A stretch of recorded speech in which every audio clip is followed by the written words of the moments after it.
India दोस्तों पूरे Asia का एक ऐसा देश है जो तरक्की की राह पर ना बड़ी ही ज़्यादा तेज़ी से आगे बढ़ रहा है अपने कल्चर के लिए, अपनी हिस्ट्री के लिए। और दोस्तों बेहद ही कमाल के खाने के चलते इंडिया पूरी दुनिया में बड़ा फेमस है। लेकिन दूसरी तरफ ओशनिया का एक ऐसा देश जो न्यूजीलैंड, इसके साथ दोस्तों क्रिकेट के मैचेस तो बड़े ही इंटरेस्टिंग रहते हैं। लेकिन अगर ग्राउंड रियलिटी पर कंपैरिजन करें दोस्तों इस कंट्री के साथ हम अपनी जीडीपी का, एचटीआई का और दोस्तों एरिया का, तो ये पूरी चर्चा आज इस वीडियो में होने वाली है। आज हम कई बड़े क्राइटेरियाज के हिसाब से इंडिया और न्यूजीलैंड को आपस में पूरी तरह से कंपेयर करने वाले हैं। तो चलिए दोस्तों, देर किस बात की, वीडियो बेहद ही इंटरेस्टिंग कमाल होने वाली है। तो कोल्ड ड्रिंक, पॉपकॉर्न अभी से तैयार रखो। Open eye, feel the waves cut through me, hypnotized. सबसे पहले दोस्तों हम बात करने वाले हैं नॉमिनल जीडीपी के बारे में। अगर अपने देश इंडिया की नॉमिनल जीडीपी देखें तो ये 3 ट्रिलियन यूएस डॉलर को भी पार कर चुके हैं। इस तरीके से इंडिया पूरी दुनिया में आता है दोस्तों नंबर 6 पर। लेकिन दूसरी तरफ अगर न्यूजीलैंड देश की बात की जाए तो इसकी आज के दिन नॉमिनल जीडीपी है तकरीबन 243 बिलियन यूएस डॉलर। और इस मामले में न्यूजीलैंड आता है पूरी दुनिया में नंबर 50 पर। रैंकिंग में न्यूजीलैंड बेहद ही नीचे है। इसका बड़ा कारण है दोस्तों देश की आबादी बेहद ही ज़्यादा कम है। और आप जानते हैं जिस देश की पॉपुलेशन कम होती है वहाँ पर दोस्तों काफ़ी ज़्यादा आपको नॉमिनल जीडीपी भी कम देखने को मिलती है। इसीलिए जीडीपी को मापने का जो सबसे कमाल का और बेस्ट क्राइटेरिया है ना दोस्तों, वो है जीडीपी पर कैपिटा, जहाँ पर पर्सन के हिसाब से आपको देश की इकॉनमी बढ़ते हुए देखने को मिल जाएगी। तो चलिए अब बात करते हैं जीडीपी पर कैपिटा की। इंडिया की दोस्तों आज के दिन जीडीपी पर कैपिटा की बात करें तो ये है तकरीबन 7,333 यूएस डॉलर। और इस मामले में इंडिया पूरी दुनिया में आती है नंबर 155 पर। इकॉनमी हमारी बेहद ही ज़्यादा बड़ी है, लेकिन देश में दोस्तों पॉपुलेशन इतनी ज़्यादा है कि जीडीपी पर कैपिटा में हम बेहद ही ज़्यादा नीचे आते हैं। 155वां रैंक है हमारा पूरे वर्ल्ड में, सही में काफ़ी ख़राब है। इसमें इम्प्रूवमेंट की काफ़ी ज़रूरत है। लेकिन न्यूजीलैंड की अगर हम बात करें तो दोस्तों इस देश की आज के दिन जीडीपी पर कैपिटा है 44,226 यूएस डॉलर। और इस मामले में न्यूजीलैंड आता है पूरी दुनिया में नंबर 42 पर। दोस्तों ये हमने चर्चा की है जीडीपी पर कैपिटा की परचेसिंग पावर पैरिटी के तहत। अगर ग्रॉस डोमेस्टिक प्रोडक्ट को देखें तो वहाँ तो इंडिया और भी ज़्यादा आपको नीचे दिखाई देने वाला है। लेकिन चलिए अब बात करते हैं दोस्तों थोड़ी एवरेज सैलरी के बारे में।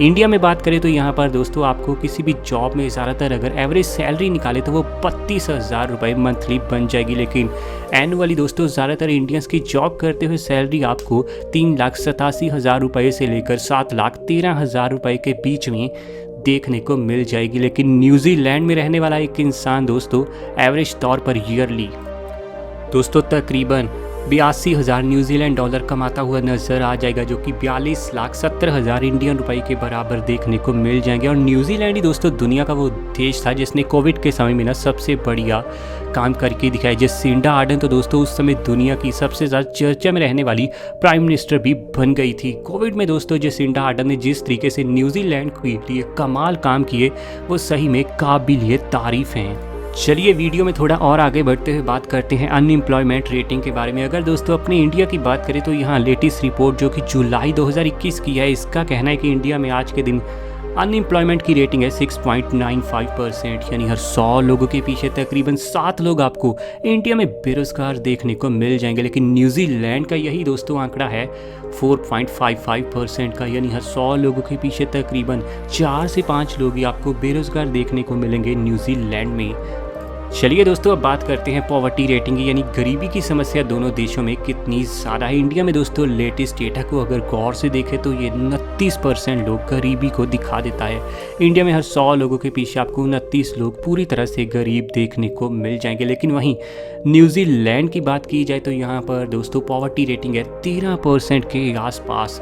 यानी हर 100 लोगों के पीछे 13 लोग आपको न्यूजीलैंड में भी दोस्तों गरीब देखने को मिल जाएंगे। बात यह है दोस्तों यहाँ सैलरी तो अच्छी खासी मिलती है, लेकिन देश का क्वालिटी ऑफ लाइफ इतना अव्वल दर्जे का है, देश ने लिविंग स्टैंडर्ड इतने ज़्यादा अव्वल दर्जे के सेट किए हैं कि ये एक्सपेंसिव भी बेहद ज़्यादा है। और ख़ास तौर पर ये बात भी दोस्तों फोकस में रखनी चाहिए कि ये देश ना दुनिया से काफ़ी ज़्यादा आपको दूर और दुनिया से काफ़ी ज़्यादा एकांत में बसा हुआ देखने को मिलेगा, जिसके चलते ज़्यादातर सामान ये दूसरे देशों से इंपोर्ट करवाता हुआ ही नज़र आ जाएगा। चलिए दोस्तों आगे बढ़ते हैं। अब जरा हम बात करते हैं HDI इंडेक्स की। मेरे पर्सनल ओपिनियन के हिसाब से ये one of the most important index, और इससे दोस्तों किसी भी देश की तरक्की का, उसके लोगों के लाइफस्टाइल का, लोगों की अमीरी का, दोस्तों लोगों के पास कितनी फ्रीडम है, इन सभी बातों का आप अंदाज़ा लगा सकते हैं। अगर अपने इंडिया के HDI स्कोर की बात करें तो ये स्कोर आता है 0.645 और इंडिया आती है मीडियम ह्यूमन डेवलपमेंट के इंडेक्स में, और इंडिया की रैंकिंग वर्ल्ड लेवल पर है दोस्तों 131वें नंबर की। वहीं दूसरी तरफ अगर न्यूजीलैंड के HDI स्कोर की बात करें तो ये है दोस्तों 0.931, और इस तरीके से ये कंट्री आती है वेरी हाई ह्यूमन डेवलपमेंट के इंडेक्स में, और दोस्तों इनकी रैंकिंग दुनिया में है नंबर 14 पर। सही में दोस्तों न्यूजीलैंड दुनिया की एक अव्वल दर्जे की कंट्री है ज़िंदगी जीने के लिए। ज़्यादातर आपको दोस्तों इंडेक्सेस में यूरोपियन कंट्रीज टॉप 10 में नज़र आएंगी, लेकिन हर बार यूरोपियन कंट्रीज़ को दोस्तों टक्कर यही कंट्री देती है न्यूजीलैंड। टॉप 10 में दोस्तों आपको यही एक दूसरी कंट्री मिलेगी यूरोप की कंट्रीज़ के अलावा। चलिए आगे बढ़ते हैं। अब बात करते हैं दोस्तों GDP सोर्सेज के बारे में। इंडिया की दोस्तों आज के दिन तकरीबन आपको 45% GDP सर्विसेज के काम से, 15% GDP मैन्युफैक्चरिंग के काम से, 25% GDP इंडस्ट्रीज़ के काम से, तो 15% GDP एग्रीकल्चर के काम से आती हुई नज़र आ जाएगी। लेकिन अगर दूसरी तरफ हम बात दोस्तों न्यूजीलैंड की GDP की करें तो इसकी GDP का तकरीबन 71% हिस्सा सर्विसेज के चलते, 12% हिस्सा दोस्तों मैन्युफैक्चरिंग के चलते, तो वहीं 7% हिस्सा आपको इंडस्ट्रियल एरिया के चलते देखने को मिल जाएगा। इसके अलावा 2.5% के आसपास हिस्सा एग्रीकल्चर का भी देखने को मिल जाएगा।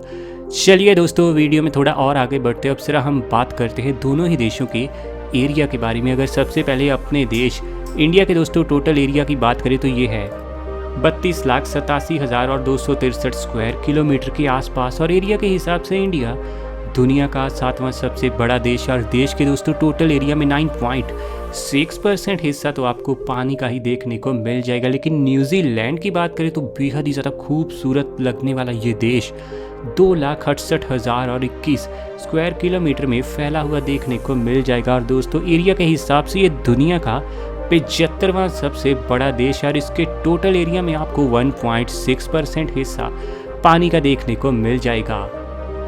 चलिए थोड़ा आगे बढ़ते हैं। बात अब दोस्तों होने वाली है लाइफ एक्सपेक्टेंसी के बारे में। इंडिया का एवरेज लाइफ एक्सपेक्टेंसी देखें तो ये है 69.42 साल, जिससे हमें पता चलता है इंडिया में रहने वाला एक इंसान 70 साल तक आपको ज़िंदा रहता हुआ नज़र आ जाएगा। लेकिन न्यूजीलैंड देश की बात करें तो यहाँ की एवरेज लाइफ एक्सपेक्टेंसी 81.86 साल, यानी न्यूजीलैंड में दोस्तों लोग एवरेज तौर पर 82 साल तक ज़िंदा रहते हुए नज़र आ जाएंगे। चलिए दोस्तों आगे बढ़ते अब जरा हम बात करते हैं फर्टिलिटी रेट के बारे में। अगर अपने देश के फर्टिलिटी रेट की बात करें तो स्कोर आता है 2.22 बर्थ पर वुमेन, यानी एक महिला इंडिया में आज के दिन भी 2 से ज़्यादा बच्चों को पैदा करती हुई नज़र आ जाएगी। लेकिन न्यूजीलैंड के अगर फर्टिलिटी रेट की बात करें तो स्कोर हमारे सामने आता है 1.71 बर्थ पर वुमेन। एक महिला दोस्तों न्यूजीलैंड में आज के दिन 2 से आपको कम बच्चे पैदा करती हुई नजर आएगी। ये बेस्ट लेवल का जो परफेक्ट फर्टिलिटी रेट होता है किसी भी कंट्री के लिए, वो है दोस्तों 1.70, और यहाँ न्यूजीलैंड का बिल्कुल उसी के आसपास आपको देखने को मिलेगा। तो इंडिया का दोस्तों अपना फर्टिलिटी रेट जल्दी ही कम करना होगा। आपको वैसे दोस्तों क्या लगता है, क्या इंडिया ज़्यादा आगे बढ़ चुका है, या फिर न्यूजीलैंड में ज़िंदगी जीने का अलग ही रुतबा है, शांति भरी लाइफ आप वहाँ जीना चाहते हैं? नीचे कमेंट में अपनी राय दोस्तों ज़रूर दीजिएगा, और ऐसी वीडियोस हमें आपके लिए डेली लानी है। चैनल आपका अपना है तो अभी दोस्तों रॉक फैक्ट को सब्सक्राइब कीजिए।